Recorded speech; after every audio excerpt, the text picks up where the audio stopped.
En avant, Match. numéro 41. Gaëtan, numéro 41. Avant ce Dunkerque-Guingamp, Ouais. super important bien évidemment, mais dans une ambiance guillerette, puisque Guingamp a ravi les 11 636 spectateurs de Roudourou samedi dernier. Victoire 2-0 sans contestation possible. Quel bonheur! On est à 35 mètres du but de Samassa, ça part plutôt bien, une tête, une deuxième, il est là le ballon, et il est arrêté encore par Samassa, qui est en train de commencer à nous écœurer. Emia, but Amine Emia, au moment où on disait que Samassa était en train de commencer à nous écœurer, bien non. Amine Emia, extérieur du pied, petit filet, merci, et ça fait 1-0 pour les Guingampais et on remercie Siap d'avoir eu l'immense idée de sponsoriser le but ce soir. Ils sont 5 maintenant dans la surface, ça part plutôt bien. Tête de Pelnard, allez Sioué. Voilà la tête de Jacques Sioué. Et Théo Lebris peut-être pour remettre un petit ballon. Ouais, est-ce qu'il va passer? Il va passer ce ballon pour Emia. Ouais, ça passe pour Hugo Picard. Il y a Sioué de l'autre côté.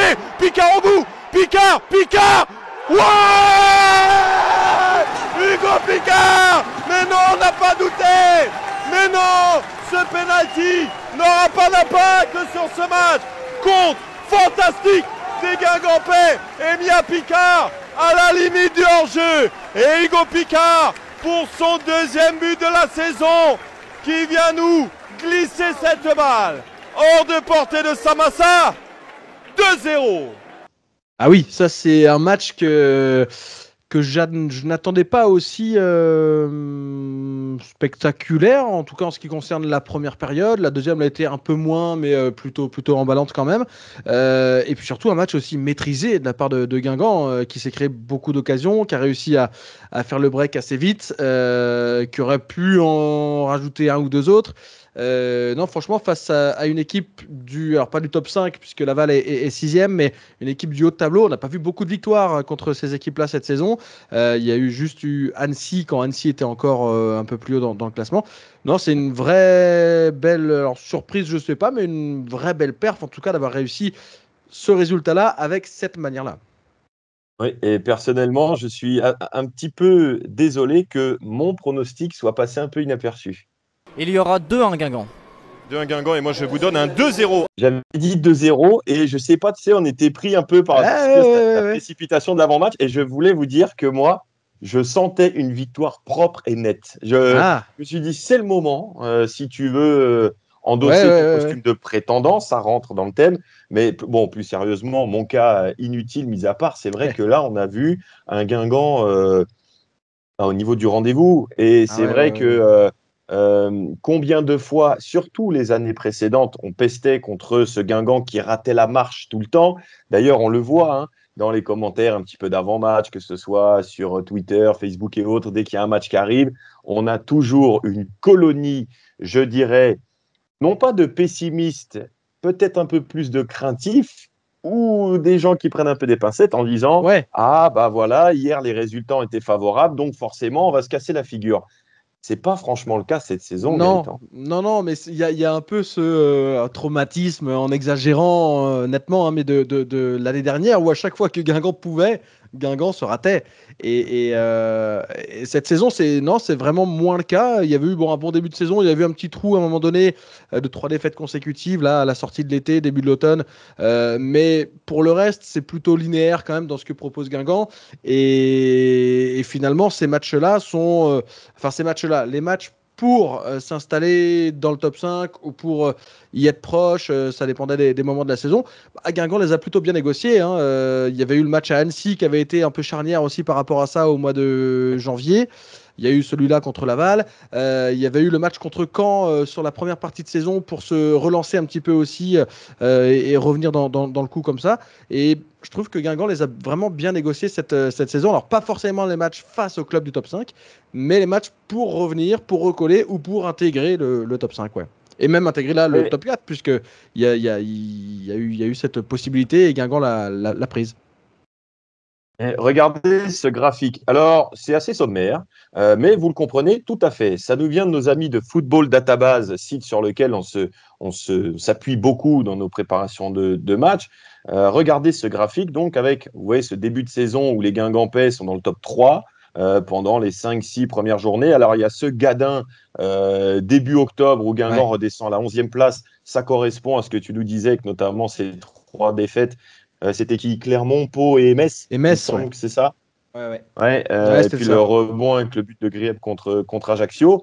Mais depuis, c'est linéaire. Guingamp est toujours là, placé, 6e, 7e. Et on vous a dit tout au long de la saison, ce qui comptait à ce moment-là, c'était d'être dans le bon paquet d'équipes. Et Guingamp l'a toujours été dans ce bon paquet d'équipes. Et puis là, depuis fin janvier, pour moi, vraiment une victoire qui est le marqueur de la saison. Tu en parlais, c'est la victoire à Annecy, parce que ça a cassé aussi cette barre insupportable quand on disait tout le temps à Ripoll et aux autres qu'ils n'arrivaient jamais à gagner contre une équipe du top 5. Là, ça a été fait très proprement, victoire 4-1, et derrière, Guingamp a enchaîné avec en plus le parcours en Coupe de France. Mais quand on fait le calcul, 28 journées, 14 fois, Guingamp a été dans le top 5 cette saison. Donc, c'est une place qui n'est pas du tout usurpée. C'est la première fois, d'ailleurs, depuis début octobre que Guingamp est au-dessus de la 5e place par rapport à Dunkerque. Guingamp a dépassé Dunkerque à la différence de but. Évidemment, tout peut changer lundi. Mais quoi qu'il arrive, Guingamp est dans cette course-là à la 4e place. Donc, c'est pour ça qu'en avant est un prétendant et qu'il faut essayer un petit peu de voir la vie en rose chez les plus pessimistes. Peut-être qu'on ne sera pas barragiste cette saison, mais on peut au moins se féliciter d'avoir une équipe qui nous fait vivre des émotions, parce que c'était la priorité de la Guingampaise cette saison, si je me rappelle bien, Gaëtan. Et puis une équipe qui assume ses ambitions aussi. À un moment, on était même en train de parler de Ligue 1 chez les Nahir, je crois peut-être aussi Sioué et autres, mais au moins dans la course au barrage, on est dedans. Et quand tu fais, tu as Dunkerque qui est peut-être un petit peu au-dessus de nous, mais quand tu vois Laval, Annecy, Bastia, Grenoble, Guingamp n'a rien à envier à ces équipes-là. Donc Guingamp fait partie des prétendants au top 5, voire un poil mieux. Oui, voire un poil mieux, parce que c'est vrai, la 4e place, pourquoi pas. Au-dessus, ça semble, c'est vrai, plus difficile. Il y a 7 points d'écart avec le Paris FC. Mais voilà, être avec Dunkerque, avec Laval, il y a même 5 points maintenant d'écart avec Laval. Mais dans ce wagon-là, c'est ce qu'on attendait en effet de la part de Guingamp. Et Guingamp y est. Les autres saisons, les 3 précédentes, ça avait un peu par séquence tourné autour, 2 fois terminé 6e, alors une fois très loin des top 5 et une fois lors d'une saison où il n'y avait pas de play-off, pas de barrage, donc ça n'avait pas engendré grand-chose. Et puis la saison dernière où finalement il y avait peut-être le plus de possibilités, c'est là que Guingamp a terminé le plus loin de la 5e place en 9e position. Voilà, ça avait été, il y avait eu un peu de frustration par rapport à ça, mais Guingamp malgré tout avait quand même été tourner autour de ça, à se rapprocher un peu plus quand même de ce haut de tableau. Et là, cette saison, Guingamp y est vraiment dans ce haut de tableau. Donc, c'est la différence qu'on peut noter. 48 points pour Guingamp après 28 journées. C'est tout simplement sa meilleure performance en Ligue 2 au XXIe siècle avec la fameuse saison 2012-2013 où Guingamp est fini 2e et était monté avec Monaco et Nantes. On est dedans, on est dans la lutte, grâce notamment à Amine Mia. Alors, vous savez qu'on aime parfois dans un avant-match mettre en relief un joueur, mettre en évidence un joueur. On a eu Sioué, on a eu Picard, on a eu Nahir, Gomis, etc. Bien là, c'est Amine Mia, auteur de son 9e but en Ligue 2 contre l'équipe de Laval. Et puis, bien plus que ça, dans le match, Gaëtan, 9 sur 10. J'ai cru voir dans le Ouest France, je crois que c'est la même note dans le Télégramme. Exactement, oui. Parce que, but, passe décisive, pénalty obtenu, mais dans le jeu, incroyable. Ouais, un joueur qui a rayonné vraiment sur la partie, et c'est ce que je disais à quelques acolytes là, qui étaient à côté de moi pendant le match. Quand tu as un joueur de talent comme ça dans une équipe, ça peut changer beaucoup de choses. C'est ce genre de joueur-là qui, parfois quand t'es pas trop bien, parfois quand ça veut pas, peut tout d'un coup illuminer la rencontre, débloquer des situations. Et alors là, pour le coup, Guingamp était bien en plus. Mais avec, quand tu as un joueur comme ça dans tes rangs, ça change la vie, quoi. À tout moment, il est capable de sortir un petit coup de génie, la passe qu'il faut, le geste juste qu'il faut au bon moment, la frappe qu'il faut, parce qu'évidemment, il est bien connu pour ça maintenant cette saison. Et c'est un joueur qui est quand même relativement très souvent juste techniquement dans ce qu'il fait. Alors évidemment il y a quelques ratés mais qui n'en a pas ouais, c'est un joueur je trouve qui de ce côté-là a un rendement vraiment assez fort. Alors Sylvain Ripoll a parlé après le match qui avait eu un petit coup de moins bien à un moment donné, mais globalement sur la saison c'est quand même bien régulier. Il faut rappeler que c'est quand même sa première saison à ce niveau-là aussi à Minamia et qu'il a un rendement important en termes de statistiques et dans l'élan guingampais qu'il peut y avoir dans les matchs. Il est souvent un petit peu alors mettre à jouer, c'est pas le seul, donc c'est peut-être un peu réducteur de concentrer ça sur lui, mais il fait partie des maîtres à jouer de cette équipe très clairement. Ouais, avec Picard, il y a eu Grieb aussi à des moments, Sidibé, Le Brice, qui a sans doute fait son meilleur match aussi depuis son arrivée samedi dernier contre Laval, avec un Minamia, donc buteur de l'extérieur du pied, mais pas de l'extérieur de la surface pour une fois. C'est la 3e fois cette saison en Ligue 2 qui marque dans la surface. Et ça fait 33% des buts cette saison inscrits dans la surface par Minamia. C'est le plus petit ratio des joueurs qui en ont marqué au moins 5 dans le championnat de Ligue 2. Donc c'est dire vraiment sa spécialité des frappes de loin. Et justement, on va se faire un petit plaisir puisque le club a fait un petit best-of d'Minamia cette semaine avec ses buts en vidéo. Eh bien, nous, on vous propose ces buts version à la guingampaise, les 9 buts d'Minamia cette saison en Ligue 2. Et bon ballon récupéré, allez Emia, de loin, but Minamia, superbe but de celui qui a pris les clés du jeu guingampais. Ça part plutôt bien au second poteau, une tête odonienne, c'est pas fini, Emia la volée. Minamia, quel but d'Minamia, une reprise de volée fabuleuse à l'extérieur de la surface de réparation. Presque le même but tout à l'heure, dans le même coin, 2 buts partout, doublé d'Minamia. Mais c'est incroyable. Mais qui est ce joueur? Donnez-lui le ballon d'or dès maintenant. 2 buts partout. Il fait ça à l'entraînement? Ça fait 2 semaines j'y suis, je ne le vois pas, mais on m'a dit qu'il était bon. Allez, à gauche, ça peut s'ouvrir avec Marronnier. Il y a l'appel d'Emia en position plus axiale, il est servi, Emia, le but encore de l'extérieur de la surface de réparation, le coup de génie, la patte droite d'Minamia pour ce 2e but guingampais. On l'a pas vu venir, il vient de nulle part d'ailleurs. Ce but d'Minamia, ce 3e de la saison, son 3e de la saison. Décidément, ce joueur-là, ne sait marquer que des beaux buts de l'extérieur de la surface, l'enroulé dans le petit filet. Ça fait 2-1 pour l'avant. Ryan Grieb pour le corner guingampais, ça part plutôt bien, c'est bien dégagé par la défense d'Annecy. Emia la remise, Minamia est magnifique, mais il a de l'or dans les pieds ce joueur. Venu proposer dans l'axe, Valier qui va accélérer, percuter, décaler Hugo Picard. Picard sur son pied droit qui va perdre le ballon. Derrière c'est pas tout à fait dégagé, Emia qui va frapper, marqué.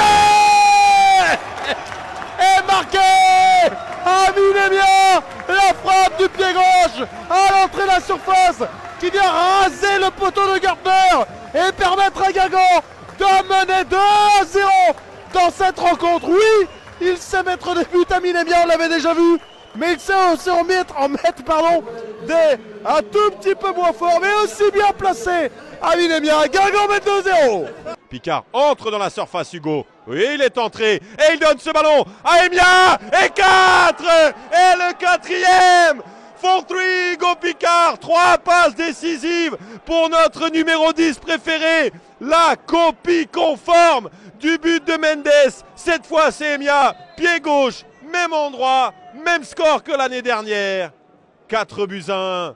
Et la voilà enfin, cette victoire face à un club du top 5. Oh là, bon, le travail de destruction. Et le petit ballon excellent pour Minamia. Énorme occasion, Emia. C'est but. L'ouverture du score d'Minamia sur un travail monumental de Brighton Labo au duel. Sur le côté, me semble-t-il, avec Til Sissoko. Il est resté debout, vers l'avant, passe en profondeur. On s'est créé un 2 contre 1 dans la défense ruténoise. Emia a continué tout droit, tout seul. Encore un but pour lui.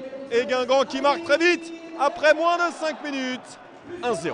Emia qui aimante le ballon. Très bonne ouverture de Louisière pour Hugo Picard. Allez, le parquage qui se réveille aussi. Picard en 1 contre 1 devant Paquet. Picard, qui attend le bon moment pour donner sur Emia. Frappe en nul. Quel but! Quel but! Quel but encore d'Amine Emia qui a de l'or dans les pieds. Encore, toujours, une frappe téléguidée. Petit filet opposé. Et sur sa première action de la seconde période, Guingamp fait mal. Guingamp est efficace enfin. Et Guingamp égalise. Grâce au 8e but de cette saison d'Amine Emia. Incroyable frappe, me semble-t-il, de l'extérieur de la surface. Rater, Eduardo, finale 2009.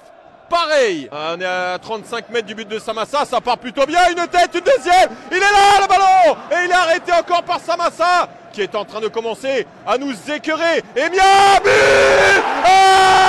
Amine Emia, au moment où on disait que Samassa était en train de commencer à nous écœurer, bien non. Amine Emia, extérieur du pied, petit filet, merci. Et ça fait 1-0 pour les Guingampais. On remercie Siap d'avoir eu l'immense idée de sponsoriser le but ce soir. Mamadou, calme-toi. On va écouter aussi, tu parlais de Sylvain Ripoll qui parlait d'Amine Emia, petit best-of aussi, des déclarations en zone mixte après Guingamp-Laval de son entraîneur Ripoll et de ses partenaires forcément élogieux sur Amine Emia. Non mais ça, c'est pas d'aujourd'hui, hein. On sait que c'est une très bonne, très bonne idée d'avoir recruté Amine. Moi je suis emballé par le joueur qu'il est, ce qu'il dégage et ça colle parfaitement à ce qu'on souhaite faire. Top joueur en plus qui est un peu sur la droite, donc j'ai plus de facilité pour combiner avec lui. Mais c'est un joueur qui sent le foot et on le voit sur le but tout simplement. Je suis juste derrière, je vois la frappe, incroyable. Donc top joueur. Attention, il commence à taper à la porte. 9 buts pour lui, 10 pour toi. C'est parfait si tu tapes à la porte. Ça montrera qu'il n'y a pas que moi qui marque des buts. Et je suis content pour lui, il met un magnifique but. Ce soir, il fait un gros match, je suis très content pour Amine. Et on voit que tout le monde peut marquer des buts, même Hugo, qui retrouve de la confiance. Franchement, il fait un très gros match et voilà, fier d'eux et je suis très content. Eh ouais, Amine Emia qui vraiment surprend beaucoup. Et d'ailleurs, j'entendais quelques personnes dire il ne faudrait pas qu'on le perde lui aussi la saison prochaine parce que forcément, ça peut faire partie des joueurs sollicités. Bon, on verra ce qu'il en sera sur le mercato, mais Guingamp a peut-être un bel avantage quand même le concernant, c'est qu'il lui reste 2 ans de contrat. Donc c'est quelque chose qui peut aider. Après, le mercato peut être plein de surprises, etc. Mais c'est sûr que dès départ, on le sait, Guingamp est obligé de vendre tous les ans pour exister aussi, comme beaucoup d'équipes. Mais s'il y a des départs, mais que finalement tu arrives à reconstruire quelque chose autour de lui, ou en tout cas avec lui comme l'une des pièces maîtresses, ça peut continuer à avoir fière allure. Bon, ça on verra dans quelques mois, mais en tout cas, c'est un joueur dont il est difficile de se passer par son rendement, par sa qualité technique, par son talent en fait, tout simplement. Tu te souviens du podium qu'on avait fait il y a une semaine, 10 jours, sur les Guingampais les plus décisifs? On va devoir le refaire à un moment donné, ce podium. Parce qu'Emia, c'est leur première marche du podium avec Labo et Siwe. Alors, c'est 10 buts, 1 passe pour Siwe, 7 buts, 4 passes pour Labo, et donc 9 buts et 2 passes décisives maintenant pour Amine Emia en Ligue 2. C'est bien, pourvu que ça dure. Tirez-vous la bourre, les enfants.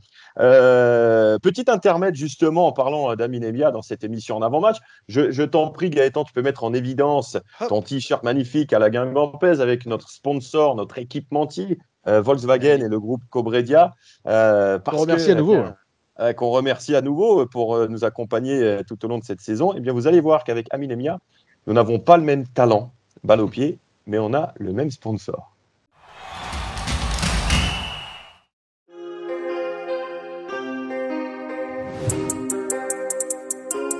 Bonjour, c'est Amine Emia, joueur de l'En Avant Guingamp.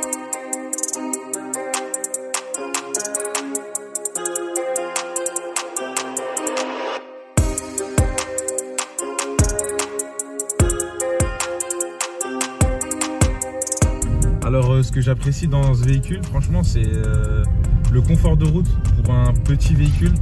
Franchement, c'est top. Elle est assez maniable, avec un volant très souple. Il y a le tableau de bord, le radar de recul. Franchement, il y a vraiment ce qu'il faut pour un petit véhicule. Honnêtement, ce véhicule, il fait vraiment bonne impression, en tout cas au sein du vestiaire et des coéquipiers. Quand ils sont côté passager, ils se régalent.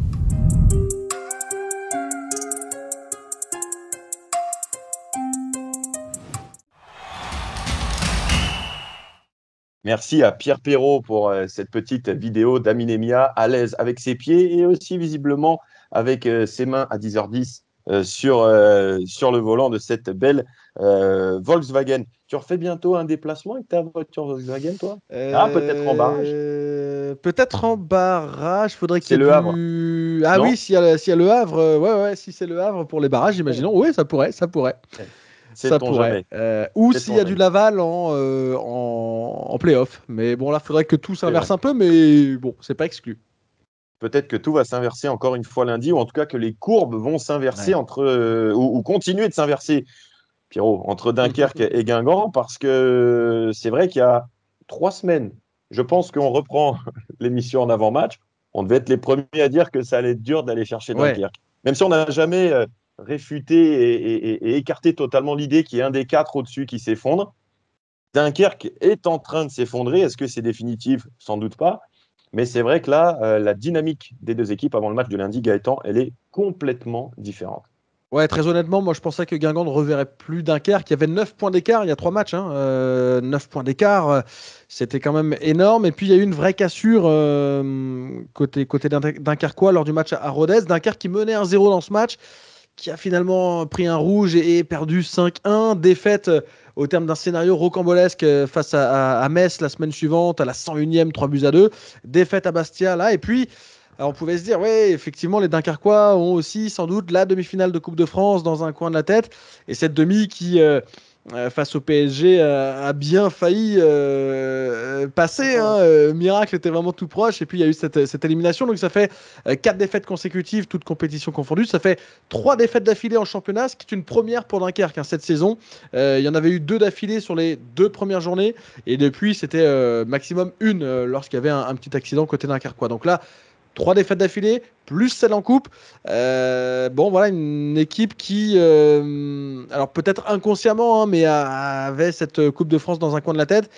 Il ne faudra pas qu'elle le regrette par rapport à l'issue de la saison. Mais ouais, Guingamp a peut-être, et sans doute, un coup à jouer sur sa dynamique du moment, sur peut-être aussi une équipe dunkerquoise qui a un jeu assez énergivore. Donc forcément, avec tout ça, voilà, Dunkerque aura peut-être un peu moins de peps sur sa fin de saison, mais bon, c'est une équipe qui a quand même beaucoup de maîtrise. Je serais étonné qu'elle s'effondre totalement jusqu'à la fin, mais il y a peut-être encore sur un match, 2 matchs, quelque chose à aller chercher face à cette équipe-là.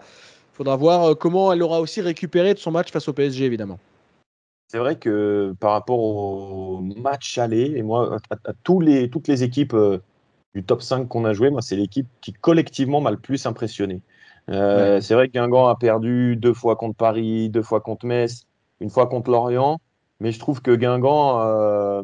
Il y avait le pressing des Annéciens aussi qui avait été assez impressionnant en début de saison à Roudourou, au match aller. Ouais. Mais bon, Dunkerque, c'était quand même un cran au-dessus. Ouais, et vraiment, c'est à voir. Alors, c'est peut-être aussi sur des dynamiques du moment. On verra s'il y a la même expression collective lundi. Mais c'est vrai que ça a été quelque chose d'assez fou. En parlant de Dunkerque, ça nous rappelle le souvenir de l'année dernière. Tu y étais, Gaëtan, et on a évoqué ce sujet avec le principal intéressé. On en parle un petit peu parce qu'on a le temps en avant-match. C'est le but qui a peut-être changé la carrière de Jacques Sioué. Sioué, qui est bien trouvé, qui va se retourner pour frapper et pour ouvrir le score. Guingamp qui ouvre le score grâce à Jacques Sioué, son premier but de la saison et son 2e en Ligue 2. Il avait marqué la saison passée face à Dijon. Il marque son premier but ce soir en sortant du banc. Guingamp mène 1-0 à Dunkerque. Ouais, franchement, l'année dernière, j'étais rentré au bout de 20 minutes. Et c'est un match on a pu voir du Jacques Sioué. sur un but que j'ai mis. C'était c'était magnifique. Et oui, bien sûr, ça a débloqué beaucoup de choses pour moi. Ça m'a mis de la confiance. J'ai pu marquer contre Saint-Etienne. Donc voilà, je pense que depuis ce match-là, on peut voir qu'il y a une progression. Donc voilà, je dois encore progresser, je suis encore jeune. Donc voilà. Ce but arraché dans des conditions qui n'étaient pas écrites parce que Baptiste Guillaume s'était blessé très vite dans le match. Il était rentré à la 20e minute. Mais clairement, pour lui, il y a eu un avant et un après Dunkerque. Ouais, et pourtant, alors certains s'en souviennent peut-être pas, mais c'était pas son premier but en Ligue 2, parce qu'il avait marqué la saison précédente face à Dijon à Roudourou sur une fin de match. Guingamp l'avait emporté, il avait marqué, mais ce but-là, un an après quasiment son premier but en Ligue 2, ou environ en tout cas, peut-être même un tout petit peu plus. Un peu plus. Hein. Ouais. Dijon, février-mars, non? Avant la trêve de mars, et Dunkerque, c'était en avril. Donc c'est ça, un peu plus d'un an après ce premier but en Ligue 2. Il avait enchaîné des bouts de match, alors 5 minutes, 10 minutes, 20 minutes, une titularisation à Concarneau aussi la saison passée, enfin à Brest face à Concarneau, qui n'avait pas donné grande satisfaction. Et puis effectivement, il y a ce match-là. On ne sait pas trop pourquoi à ce moment-là, dans ces conditions-là en plus, parce que c'est pas évident d'entrer à la 20, 30e, remplacer un partenaire blessé, entrer dans un match où rien n'est absolument fait, parce qu'on est à 0-0. De mémoire, c'était pas un match très ouvert jusque-là. Avait déjà enclenché son nouveau projet, était une des meilleures Exactement, équipes de Dunkerque, d'ailleurs, en 2024, ça a été la meilleure équipe de Ligue 2, de janvier à décembre, année civile, donc c'est dire. Et puis dans ce match-là, voilà, il arrive, il marque, et surtout, il a très vite enchaîné face à Saint-Etienne, à Roudourou, il a remarqué très vite. Et puis effectivement, la préparation l'a conforté là-dedans. Joueur vraiment qu'on a senti frais, prêt. Décisif tout de suite, et puis ça s'est enchaîné sur le championnat également. Donc ouais, il y a vraiment eu un avant et un après en effet, Dunkerque pour Jacques Sioué, où tout a basculé. C'est difficile à expliquer pourquoi dans ce contexte-là, mais voilà, c'est ce moment-là qui a fonctionné pour lui, et puis il lui fallait peut-être ça, un petit déclic à nouveau pour que ça reparte, pour que ça démarre vraiment pour lui en Ligue 2, et ça a été le cas. Et peut-être que ça sera encore la confirmation de Sioué au Stade Tribu lundi prochain. Ligue 2, on en parle parce qu'on est vendredi. Et donc, la journée va bientôt démarrer. Alors, on est diffusé à 18h, donc dans 2 heures, un peu plus de 2 heures. Tout ça va commencer avec des confrontations intéressantes pour les poursuivants de Guingamp, parce que les 4 équipes juste sous le top 5 s'affrontent. Laval accueille Grenoble et Annecy accueille Bastia. Donc, évidemment, s'il peut y avoir 2 matchs nuls, nous, ça nous arrange pas mal. Déjà qu'on a fait le break, si on peut être assuré de creuser encore un peu plus l'écart, d'avoir la possibilité de creuser un peu plus l'écart, ça peut être pas mal. Paris FC, Clermont aussi ce vendredi soir. Et puis, demain, samedi, Caen contre Metz. Et surtout du côté de Metz qu'on regardera à l'enjeu. Et puis Lorient-Pau pour savoir dans quel état les Merlus vont arriver à Roudourou le week-end prochain. D'ailleurs, le parcage de Lorient sera plein pour le match à Roudourou. Je pense qu'on va atteindre le record d'affluence cette saison. Oui, je pense aussi que c'est 13 et quelques mille contre Metz. 13 et quelques contre Metz. Bon, il y a eu le 3-0 qui a fait qu'il y avait un peu moins de monde après. Mais là, c'est reparti fort contre Laval. Le classement de Lorient et puis la prestation face aux 11 300 spectateurs contre Laval. Il y en avait certains qui étaient déjà en train de regarder la billetterie en sortant du match, je peux vous le dire. Quel est le match que tu attends le plus, toi, ce week-end en Ligue 2, cher Gaëtan ? Moi, je dirais, pas uniquement par rapport à Guingamp, mais je dirais le Caen-Metz. Par rapport au Messins, bien sûr, puisque ça concerne en avant. Et bon, hormis Dunkerque-Guingamp, parmi les 8 autres affiches, mais par rapport au Messin, et effectivement, même si là, ça ne concerne pas du tout Guingamp, mais le bas de tableau par rapport au Canet, c'est assez fou quand même, ce qu'ils vivent, ce qu'ils traversent. Ils ont 9 points de retard sur le barragiste, 13 sur le premier club hors de danger. Bon, ça semble plus que compromis maintenant pour le maintien.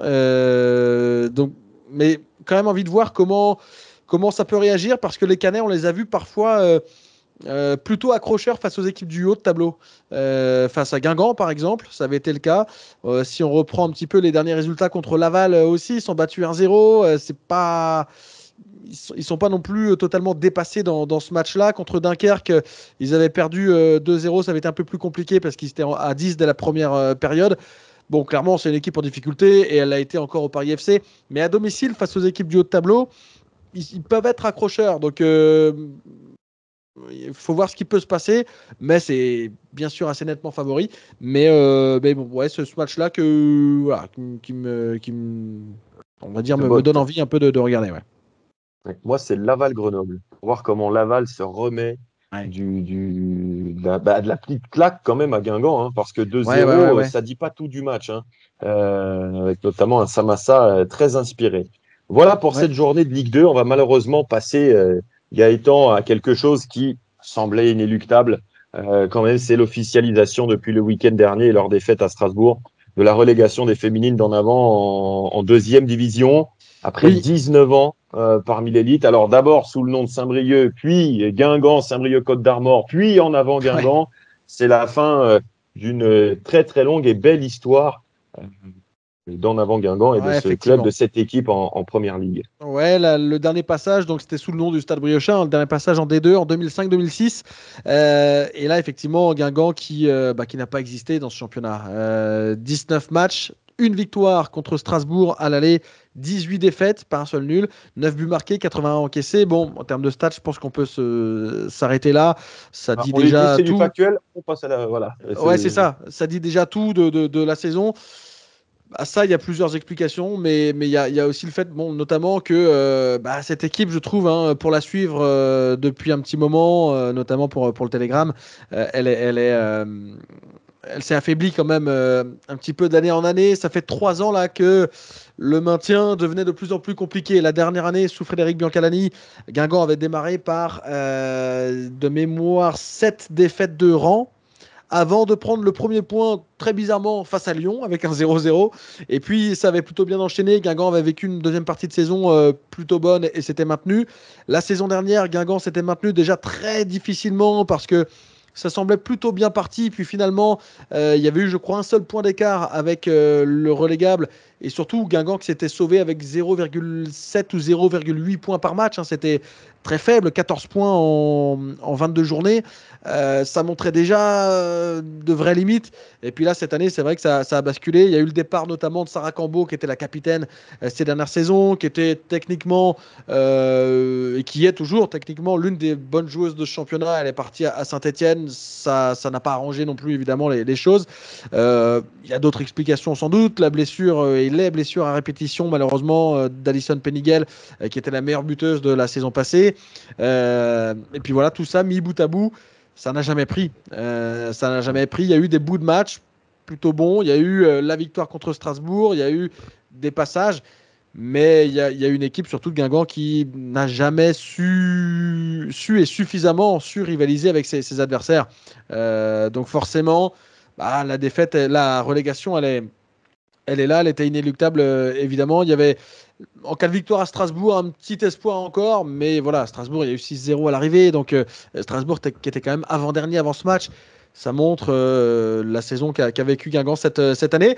La relégation, c'est une chose, elle est actée. Maintenant, le reste, c'est de savoir comment Guingamp va digérer ça, comment Guingamp va passer à la suite. Des relégations, il y en a plein qui en ont vécu. Guingamp, chez les garçons, en a vécu aussi. Il y en a qui ont été mieux gérés que d'autres. Et c'est surtout ça. Tu es relégué, ok, ça fait mal, ça fait pas plaisir. Mais maintenant, c'est de savoir comment tu vas surmonter ça. Et c'est le chantier qui attend maintenant les féminines d'en avant. Est-ce que je me trompe en disant qu'on a l'impression quand même qu'en avant mise un petit peu plus sur la formation, sur les jeunes, pour pouvoir exister? Alors oui, par choix en partie, par défaut d'une certaine manière aussi, parce que effectivement, en termes de budget, on sait que si c'est difficile pour les garçons, ça l'est forcément pour l'équipe féminine. Donc il y a quelques efforts faits dans le recrutement quand même, bien sûr, mais il y a une volonté aussi de s'appuyer sur le centre de formation qui permet non pas d'aller chercher des joueuses plus chères en salaire, etc., mais des joueuses de la formation qui te coûtent forcément moins cher dans la façon de construire ton équipe. Donc oui, il y a ce choix-là. Enfin, il y a cette position-là, par choix en partie, par défaut d'une autre manière aussi, parce que la situation économique du foot français, de manière générale, ne permet pas d'aller chercher des joueuses à droite à gauche sans cesse. Ouais, on leur souhaite du courage déjà pour terminer cette saison. Et puis, il reste 3 matchs. 3 matchs pour les Guingampaises avec Montpellier à domicile, Reims à l'extérieur et Saint-Etienne à domicile pour la dernière journée. Ok, et puis on s'intéressera bien évidemment à l'opération Rédemption la saison prochaine pour les féminines d'en avant. Autre secteur, alors ce n'est pas l'en avant Guingamp à proprement parler, mais c'est une ferveur toute guingampaise qui a accompagné l'équipe de futsal. Gaëtan, c'était la semaine dernière, lors d'un derby, Guingamp contre le FC Lorient. Là, c'était vraiment le club de Lorient. C'était à Kergoz, dans une ambiance Ligue 2, voire Ligue 1. Raconte-nous un petit peu cette section futsal de Guingamp qui, on le voit, est en train de brasser grandir, un petit peu la population et puis de grandir. Ouais, effectivement, c'est un club qui est né en 2019 et qui finalement est en train de grandir. Alors, vit sa première saison déjà à cet échelon du régional 1, est en train de se maintenir sans aucun problème en fait, vraiment en train de vivre une saison plus que cohérente.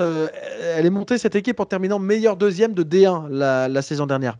Et du coup, là, en R1, franchement, c'est une réussite pour les Guingampais. L'équipe B, je reprends mes notes en même temps, mais l'équipe B avait été promue également la saison passée. Une équipe C a été créée également, l'équipe B qui a été promue en D1. Donc il y a une équipe en R1, juste en dessous une en D1 et juste en dessous il y a de la D2. C'est une équipe qui, un club qui en termes de licenciés est en train de grandir. Alors tout ça impulsé par des salariés ou ex-salariés d'en avant. C'est pour ça que les liens sont assez forts aussi, mais sans trahir de secret. On a par exemple Arnaud Briand qui était intendant les précédentes saisons, qui est toujours au club en tant que commercial aussi maintenant, qui est dans cette équipe. D'autres anciens commerciaux ou de différents secteurs d'en avant qui sont dans cette équipe. Alors on fait pas la section futsal d'en avant, mais c'est presque, on a presque la sensation de ça quand on y est. Voilà, mais en tout cas, c'est un club qui fonctionne bien, qui avance bien, le Guingamp Futsal, sans faire partie d'en avant, il faut bien le préciser, mais qui a un peu cette ambiance qui ressemble, parce que le COP commence à y aller de temps en temps, parce que on a dit beaucoup d'anciens d'en avant qui y sont, et puis un club qui grandit vraiment, qui progresse d'année en année, qui en coupe aussi a fait a passé quelques tours cette saison, notamment sur la Coupe de Bretagne. Donc c'est vraiment une équipe qui avance bien, avec son président Brendan Penverne, avec son entraîneur-joueur Gwendal Le Carou aussi. Il y a eu différentes formules proposées en ce qui concernait le coaching sur les dernières années, parfois un peu d'autogestion, parfois un coach sec, parfois un entraîneur-joueur. Voilà, et ils sont en train de trouver vraiment leur rythme de croisière et ça marche bien. Eh bien, l'apothéose de tout ça et ce maintien officialisé par une belle soirée à Kergoz, c'était le jeudi 27 mars dernier, et ce reportage est signé Pierre Perrault.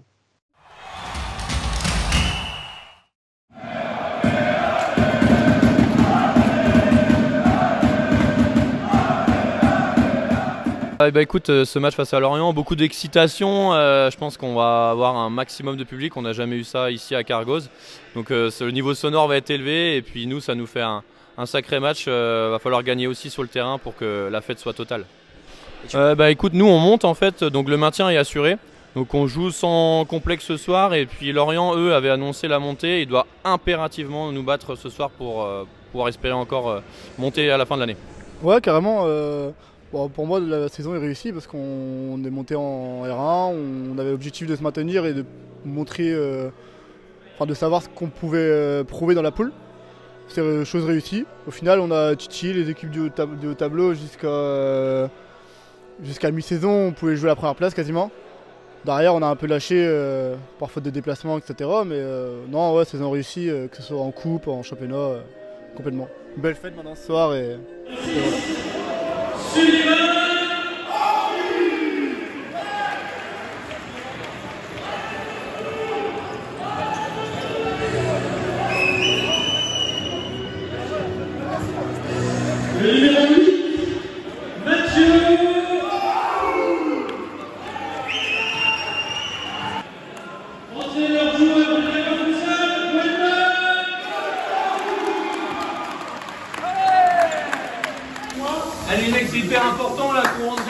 dès le départ. On sait que si on met une petite pierre dans leur rouage, là, ça va être compliqué pour eux. On doit venir chercher un match référence aujourd'hui, là. Allez, un match référence pour cette équipe, pour le mérite, là, depuis le début de la saison. On peut les taper, là. Allez. Allez, petit gars, allez, c'est maintenant les mecs. Allez, pas de pression, rien, que du plaisir. Que du plaisir, les gars, que du plaisir.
Ouais, non, c'était une bonne mi-temps, c'est cool. Il y a un peu d'ambiance, un peu de monde.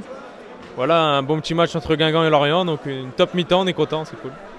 Théo, pour toi, c'est un match assez spécial, non? C'est deux clubs que tu connais bien? Ouais, c'est ça, hein, Guingamp et Lorient, deux clubs assez particuliers pour moi. Ça fait plaisir de les voir jouer contre, et puis que le meilleur gagne, hein, simplement.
important, vous avez donné de la voix ce soir, ça a porté ses fruits. Exactement, du coup je pense que ça a bien aidé les joueurs, ils ont peut-être pas l'habitude d'avoir du monde à les encourager ici, donc c'était cool. Et puis l'ambiance en tribune était vraiment sympa et sur le terrain ils se sont donnés à bloc, ils ont gagné, donc c'est parfait. Et c'était une première pour vous ici avec le futsal, est-ce que ça vous donne envie de recommencer ce genre de moment? De temps en temps, on peut pas tout le temps être présent, on a pas mal d'occupations quand même avec le groupe, mais c'est vrai que de temps en temps ça fait plaisir, et puis même pour les gars, moi j'ai joué avec eux, donc c'est toujours cool de pouvoir les accompagner, surtout en R1 quoi.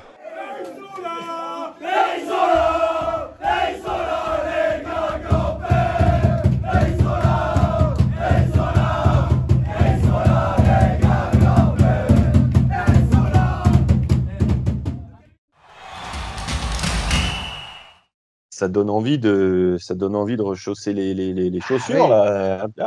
Mais c'était pas dans la salle là, notre fameux tournoi Coupe Rouge. Non, nous on était dans le hall du lac et eux jouent dans le Corvézier, la salle Corvézier. Elle est bien celle-là parce qu'il y a des tribunes, donc c'est évidemment plus sympa pour regarder les matchs. Le sol est plus adapté aussi à la pratique du futsal, donc c'est une salle dans laquelle ils jouent depuis la création du club quoi. C'est pour ça qu'on avait gagné le tournoi Coupe Rouge la dernière fois. T'étais pas sur le bon sol. Voilà, ça nous donnait plus. Tu sais, comme en Coupe de France, ça nivelle bosses sur le terrain. Ça nivelle. Mais on ne nous l'enlèvera jamais. Et d'ailleurs, tu as vu, notre gardien de l'époque, Albert Masson, il s'entraîne avec les pros maintenant. Il y avait de l'avenir dans cette équipe. Il y a quand même un petit peu de talent dans l'équipe. Voilà. Un petit peu, tu vois, là, c'est extraordinaire. Grosse compétition aussi à venir dans le quiz. Vous connaissez les deux jeunes gens qui vont s'affronter aujourd'hui dans le quiz des supporters, puisqu'il y en a un, c'est notre champion en titre d'un avant-match, c'est Emeric, et de l'autre, c'est le vainqueur du quiz à Kergoz, encore une fois, au salon de l'habitat et du vintage, Léo, le collectionneur de maillots. Affrontement au sommet, c'est avec toi Gaëtan, et moi je vous fais un coucou, au revoir, et je vous dis surtout à lundi pour Dunkerque-Guingamp. Ce match tant attendu, le quiz, c'est à toi Gaëtan.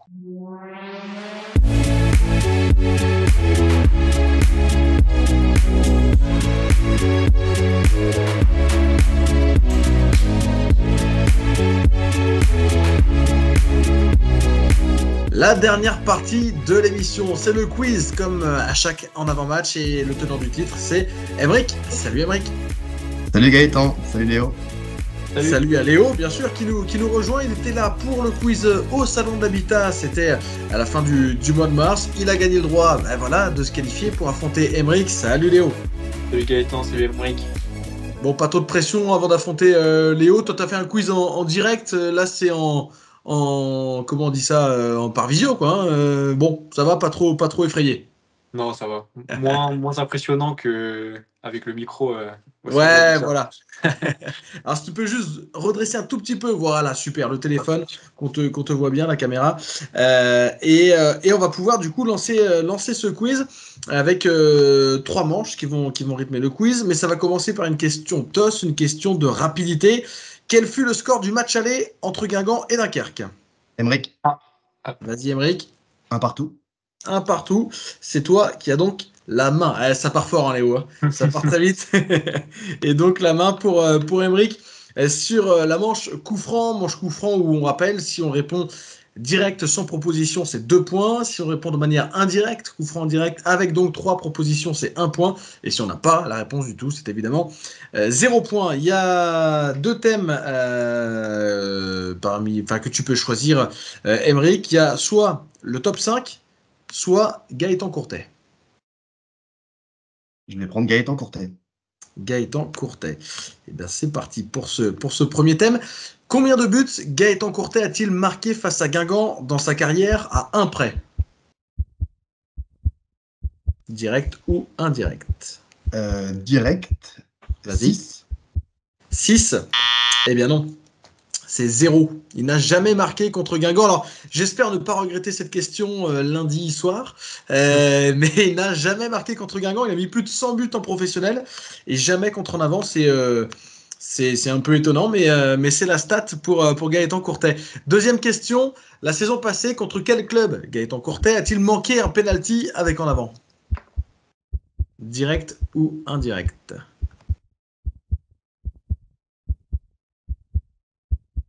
direct.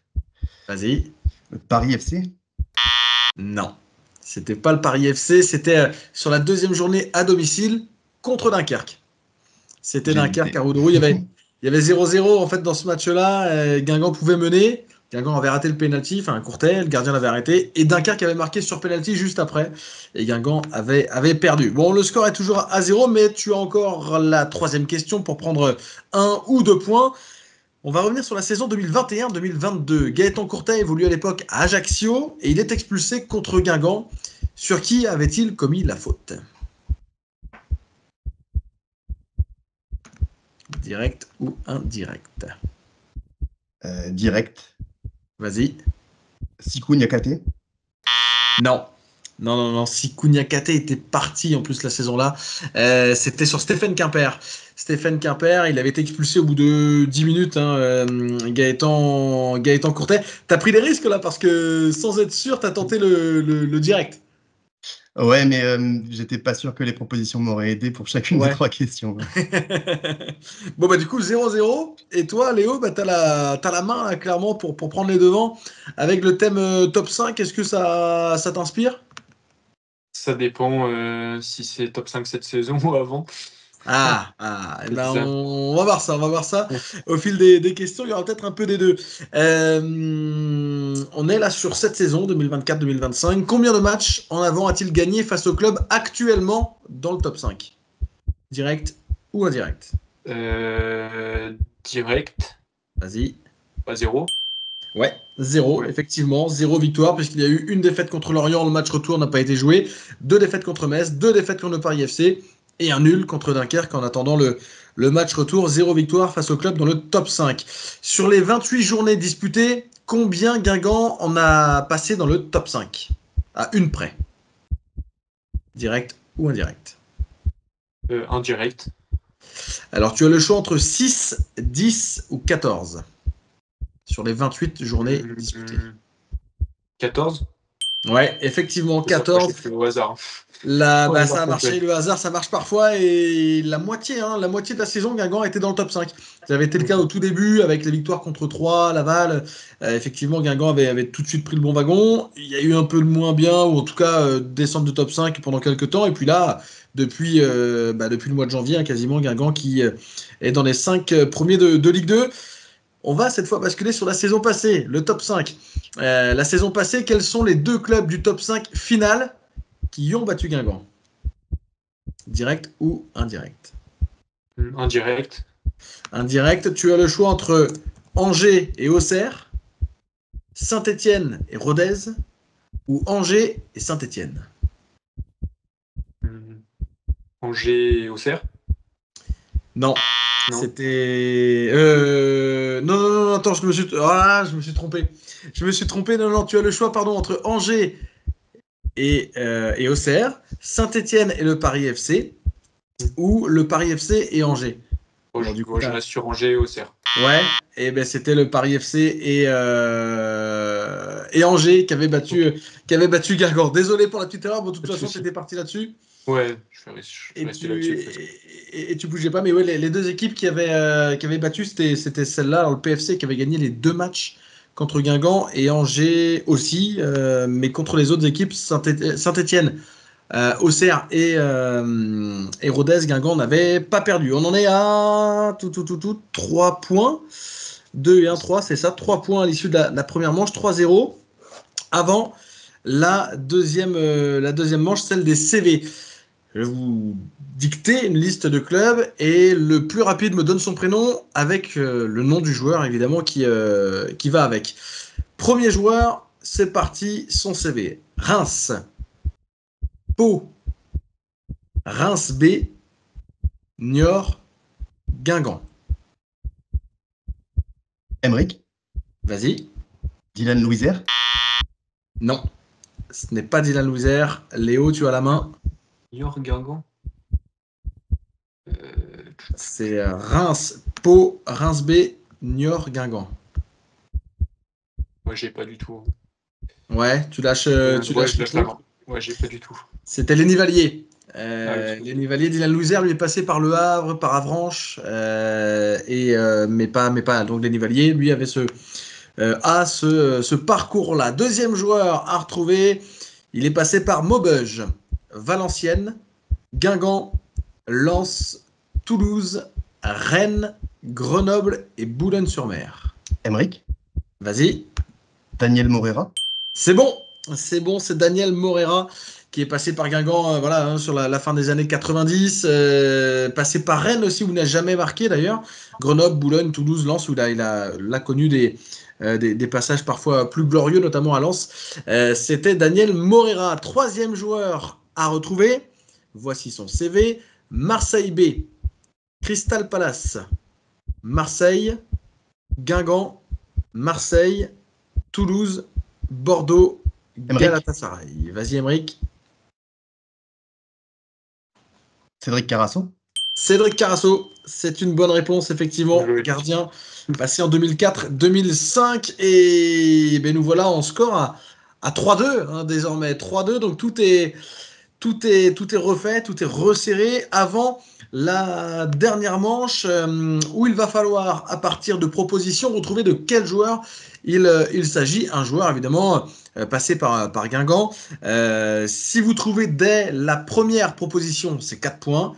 La deuxième, 3 points. La troisième, 2 points. Et la dernière, 1 seul point. Donc l'intérêt, c'est de trouver le plus vite possible. Mais si vous vous trompez, c'est main à l'adversaire. Donc, il faut être sûr aussi de soi pour ne pas laisser les points filer. Premier joueur à retrouver, voici les propositions. J'ai joué à Dunkerque. J'ai connu une montée en Ligue 2 avec Dunkerque. J'ai été élu révélation du national cette saison-là. Vas-y, Aymeric. Ryan Grieb. Ouais, c'est bon. Oui. C'est Ryan Grieb. Et la dernière proposition, c'était j'ai marqué au match aller. Ryan Grieb, buteur face à Dunkerque à l'aller. Il est monté avec Dunkerque en 2023, avant d'arriver cette saison à Guingamp. Ryan Grieb. Deuxième joueur à retrouver. Dans ma carrière, j'ai joué avec Gaëtan Courtet. J'ai aussi évolué dans 3 clubs bretons. À Guingamp, un doublé m'a fait entrer dans l'histoire. Comme moi, mon frère a joué à Lorient. Et la quatrième proposition. Léo. Vas-y Léo. Sylvain Marvaux. Sylvain Marvaux, c'est bon. Sylvain Marvaux qui a joué avec Gaëtan Courtet à Lorient, qui a joué donc à Guingamp, Lorient, Rennes. Son doublé face au PAOK Salonique et la première victoire de Guingamp en phase de groupe de Coupe d'Europe. Et puis donc Joris Marvaux qui a joué à Lorient. On en est à 4-3 non pas 4-3 parce que tu avais trouvé au bout à 2 points. On en est à 4-4 en fait. 4-4 parce que tu avais trouvé sur au bout de la troisième proposition, Aymeric, tout à l'heure, tu avais donc eu 2 points.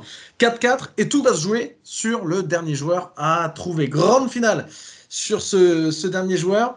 C'est parti. J'ai été formé à Guingamp. En pro, j'ai débuté avec le numéro 29. De Guingamp, je suis parti 2 fois à Istres. Je suis aujourd'hui recruteur à Guingamp. Aymeric. Vas-y, Aymeric. Johan Rivière. Johan Rivière, oui, qui est revenu à Guingamp il y a quelques jours, quelques semaines. Lui qui a été formé à Guingamp, alors qui était surtout connu avec le numéro 14 à Guingamp, mais il avait démarré avec le 29. Il avait été prêté à Istres en 2003-2004, parti à Istres en 2009 définitivement, enfin après son passage définitif à Guingamp. Et donc recruteur maintenant à En Avant. Ah, c'était pas loin, hein, Léo, tu menais 3-0. Et puis mental, quoi. Sur la deuxième manche. J'en ai eu aucun. Ouais, la deuxième manche. La deuxième manche qui a été la plus difficile en effet. Bravo en tout cas à tous les deux. Bravo à toi Aymeric qu'on retrouvera mais la semaine prochaine avant le derby face à Lorient finalement. Ouais, et j'ai transpiré fort aujourd'hui, hein. Bravo Léo. Ah ouais, c'était... Mais après, t'as pas eu des questions faciles sur la première manche, hein. Celle sur Courtet, franchement, il fallait les trouver. Ouais. Après, sur le top 5, je sais pas si j'aurais fait mieux que toi, honnêtement. Le fair play de Léo, en tout cas, ça on soulignera. Et Léo, n'hésite pas à retenter ta chance un petit peu plus tard. Merci à toutes et à tous de nous avoir suivis. On se retrouve non pas vendredi, non pas samedi, mais lundi pour le Dunkerque Guingamp. Ce sera Pierre aux commentaires. Bonne soirée à tous.